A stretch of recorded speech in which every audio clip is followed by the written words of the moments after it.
this area. And out of the current conditions of existing conditions of Ethiopian industries, I myself had a chance to visit so many industries as part of my teaching learning process. And I have observed the activities that are being carried out, and I could also identify the reasons.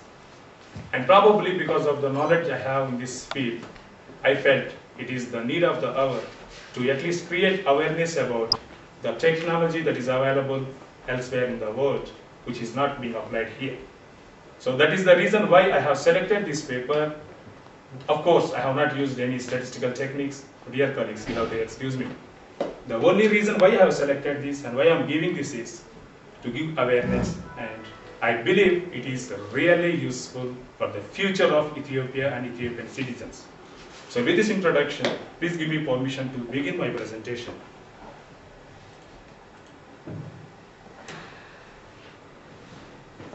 So let me start with the current challenges. What are the challenges of our business sector?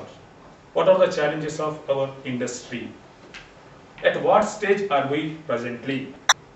Is there any scope for improvement? If there is scope, what is the answer? These are the things I am going to target in my presentation. Firstly, the major challenge that is being faced by almost all the organizations across the globe is competitiveness. Secondly, quality. Thirdly, one need to increase, ultimately, the market share.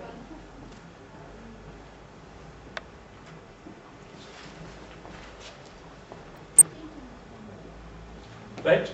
So, market share has to be improved. You need to raise your profits. You need to cut down your costs. These are the challenges.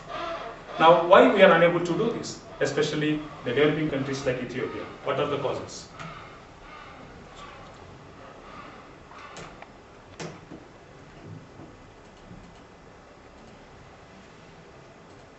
So what are the present problems? The main problems.